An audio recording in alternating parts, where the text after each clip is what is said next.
Hello coasters, I just want to show you what to do in case you ever need to replace the mirror on your bike. Let's say you're working in the shop and you bump into it. That doesn't look good, does it? But don't fear, it's a design feature of these bikes to be able to do this.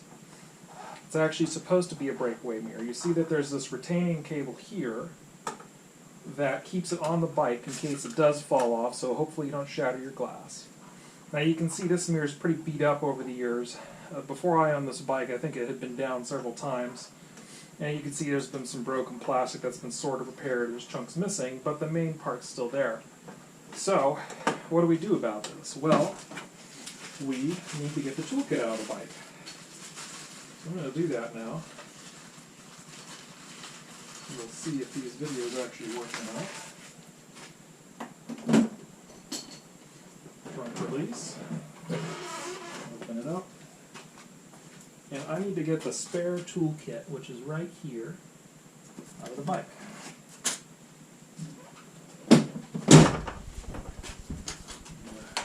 Close and lock it up. Put my keys away. And then what I like to do is, if I'm at home, get a couple of paper towels out, because it'll help us a lot in a few minutes. The first thing it's going to help us do,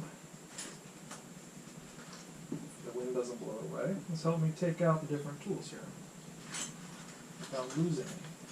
Because these tools are getting harder and harder to come by, and just about everything you need to fix this bike is inside this tool bag that should have come with your Honda Pacific Coast. Now, if there's one thing that you do need over anything else, it's this guy here. It's the socket wrench plug for the spark plug. You don't really need any of the rest of this stuff except for that. You can go online and read on the forums and whatnot about what may happen if you don't use that tool when you're doing socket or spark plug work. Let's take that there out of the way. Okay, all my tools. So, let's go back and look what we need. The first thing we're going to need to do is remove this part here. To do that, there are two bolts right there, two Allen wrench bolts. So I'm going to take this, let's see if it fits. Hey, it does, perfect. This is the genuine Honda line Allen wrench. So, I'm going to take both of these off. Try not to do too much damage to my mirror.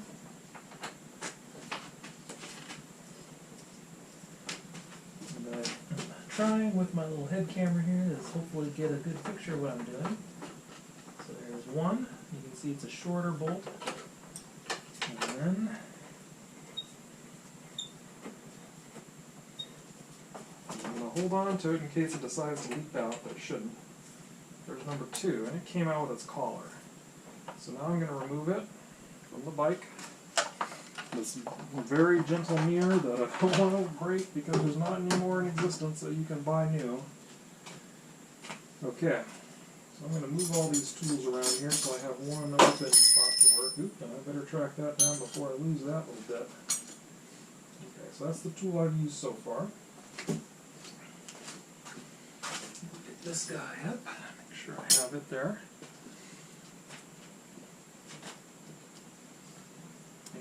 I'm just trying to kind of lay these out here. Maybe I'll switch around so they don't roll off on me.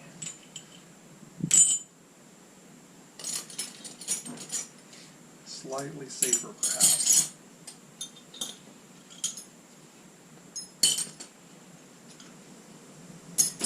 As long as the wind doesn't blow anything away.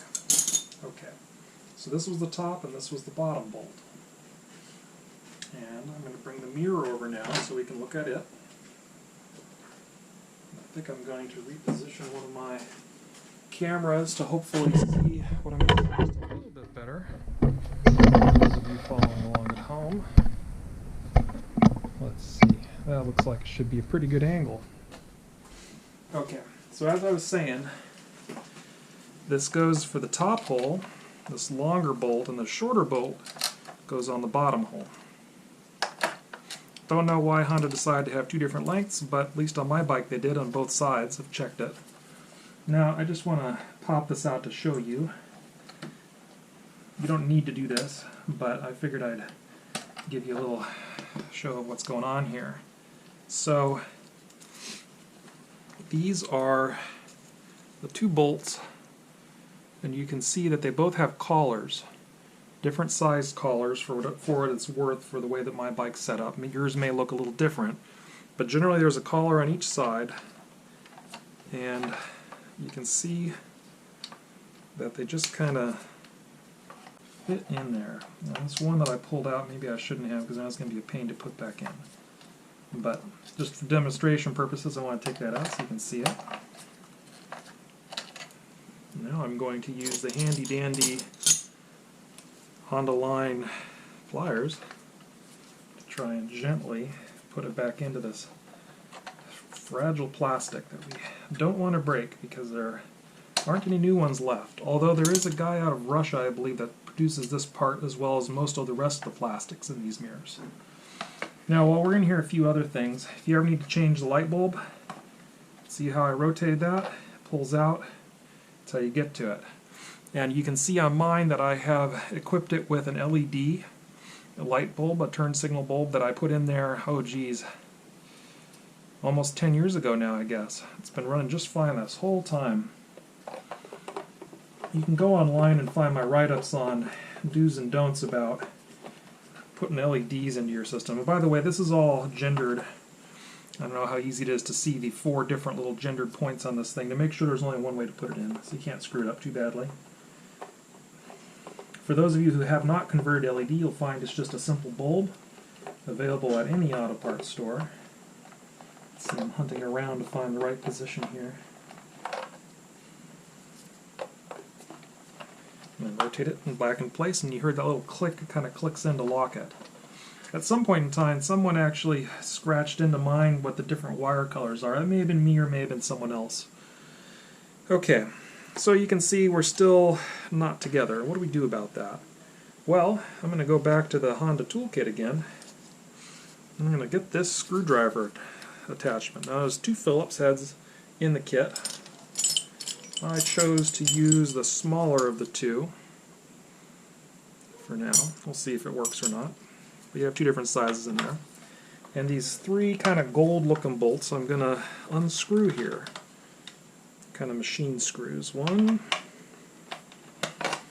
2, 3.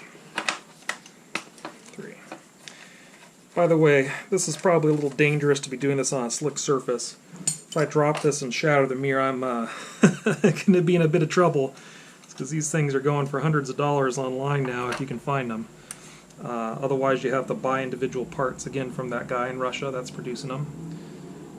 He is doing it through, I think, a resin casting process. So you can see the little retainer lanyard. You can just kind of go wherever in there, doesn't super matter. Now, what actually happened to allow this to break away is that there are these kind of star washer things in here, which, by the way, are still available, not under the original Honda part number, but they're available from, I believe, cars. I've got stuff on my website again about it. But what happens is, if this breaks away, those tangs allow these bolts to pull through, so it doesn't snap off the mirror, it simply just attaches it from there. And these are good for many uses, these little star washer guys. If you ever need to replace it, there's 2 retainer tabs here and here that allow these holders to lift out, and you have access to those 3 bolts, or these 3 washers. But you really never should need to do that for the life of the bike, pretty much. They stay good pretty much forever, unless you're really hammering these mirrors off frequently. Which, in my garage, okay, maybe I do that more often than I should, because it is a pretty tight one-car garage in here. So you see I'm just loosely screwing them first. Get them all in first, make sure it's all centered okay. I just kind of do a little test here, make sure it seems okay. Yeah, it looks okay. Now I'm going to tighten them up.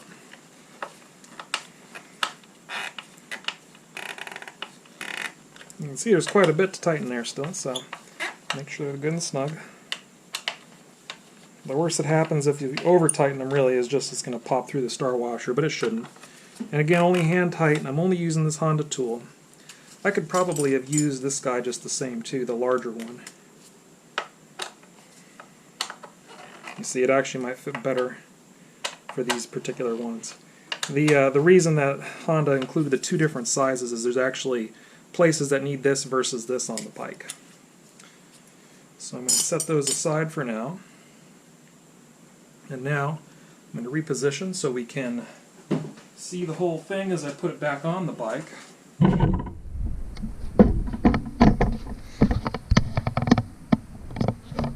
Okay.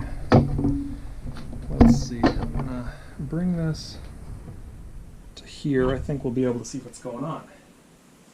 So, on this there are these two kind of slots here that correspond on the bike to there being two tangs that this will slide into. And that's what holds it up on the bike from the front while I can work on the back. This is also when I'm going to stick this back in our plug here. Mine, the retaining tang broke off long ago. And by the way, you may have to undo that tang to be able to get the whole thing off. So I got to make sure I put it back in successfully later. You can also see on this bike that at one point I put it on the front fairing and I forgot to get this through. And my solution at the time was to cut part of the fairing away here to make it possible to get this in and out without having to take the whole fairing off. It doesn't look the best from the front, but you know, it's what I had to do at the time because of the situation I was in. I didn't have the ability to take the whole fairing off again where I was at that point. So sometimes you have to make compromises on these old bikes to make them a little easier to work on. Maybe someday I'll find a complete intact fairing to replace this one with, but for now it's good enough. After all, I like to ride the bike and do what I want rather than having to worry about keeping it perfect. Okay, so now it's on there. You might be wondering, well, how do I get those two bolts in? Because I left those bolts over there. Well, what you do is you move your mirror. Be careful when you're moving it because it is kind of fragile. Although if you do break the mirror, it's not the end of the world. You can actually get new glass put in these. If you take it to an automotive shop that does glass work, they can cut you a new one to put right in there. Oh, look at that. There's a dead bee in there. You never know what you're going to find behind your mirrors. Sometimes dead bees and stuff end up back there. Okay. So I don't know how easy it is to see, but there is the first bolt, the top bolt. And now I have plenty of room to get in there and line it up, and then I just screw it on in like that. I hope you can see that in one of the videos I'm recording here. This is partially a test to see how easy it is to record what I'm doing. You can see I'm just snugging it down, and it's already really good, but we're going to do the second one obviously, because that's what you're supposed to do. Otherwise you could have a problem, and it looks like mine. Yep, it's all good there. So I'm going to get the second one now. And this one, there's no collar because it's already in there and it's press fit. So it doesn't fall out. That first one, their collar was there. So the second bolt is the shorter one on this particular bike. Pretty sure it's that way on all bikes, but who knows. This bike has been worked on by probably a half dozen different riders over the years before I came in possession of it. So I'm just snugging it down now, like so. And then the next thing I'm going to do, so I'm going to move the video camera back a little, see a little more. I'm going to just hop on the bike real quick. And remember, I do have those tools on the back, so hopefully I don't knock them off. And I have the bike up on the center stand, which is fine for this. It's good enough. And then I'm going to work on realigning the mirror to get it about where I want, which in a riding position, I'm going to be able to see my hand a little bit because the way I have these bars raised and tilted down. But I want to be able to see just a little bit of the trunk. About like that. And just a tiny bit of my body is kind of what I normally like to see. That way I know I can see everything going on behind me pretty well. Although I always look to shift lanes anyway. Yeah, there. So it's all back together now. Good as new. You saw that took, what, about 10 or so minutes with me talking and going slow to get all that done. And then the final thing we got to do is put away our lovely little toolkit here. Make sure you can see the toolkit pretty well. There we go. And it actually does all fit in here, believe it or not. I know it's hard to believe looking at it right now. Where's the other piece? Grab my other guy here to lay these all out on, make it a little easier on me, rather than have them on a slant when they roll away. And I think I'm missing 2 or 3 parts out of this kit. I actually have 2 of these, and I picked all the best pieces to make one mostly complete kit. I do not have in here the spark plug gap feeler, the fuse puller, and I think maybe one other hex socket thing. But everything else is here. And really those other parts aren't that important. I can basically do 95% of the work on this bike just with what you see here, these parts. Which is pretty cool that Honda thought that much ahead of time to make sure they're all in there. So, just putting away my tools here.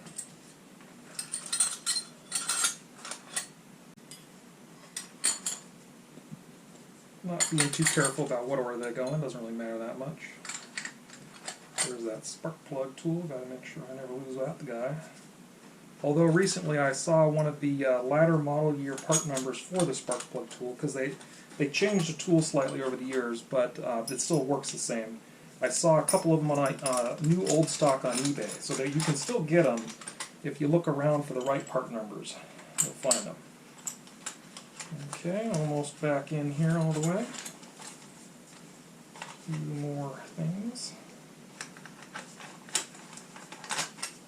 This guy's no longer straight. That's fine. And my snapper closed. There we are. It says Honda right there on it. I don't know how easy that is to see. Now, I'm just going to put the paper towels out of the way because I'll probably use them again later since they ain't getting too dirty. I'm going to grab the key for the bike again out of my lovely yoga pants that I'm wearing because I'm not going outside at all right now because of the whole business going on in the world, so I don't have to wear nice pants. And the final step of all this is to make sure that I'm putting away the toolkit. So I like to orient it, let's see, okay. I like to orient it with the flap up, like that. And you may have to massage your tool just a little bit to get them to lay flatter. And it tucks right into this little spot here. And, you know, depending on how you get them into the bag, it may or may not be easy. But pretty much it'll slide in, and as the bike kind of moves around as you ride it, it'll settle right into this pocket here. That keeps all your tools there in that place. And with that, I'm done with making the mirror back on the bike. And you can see that it'd be exactly the same procedure on this side. I just did that side because it was easier to put the cameras around. So hopefully that helped to see how to fix a Honda Pacific Coast mirror if you happen to pop it off somehow. Maybe someone bumps into your bike like I did. Maybe you tip it over in a parking lot or something. Whatever the case may be. Very, very easy to put back on.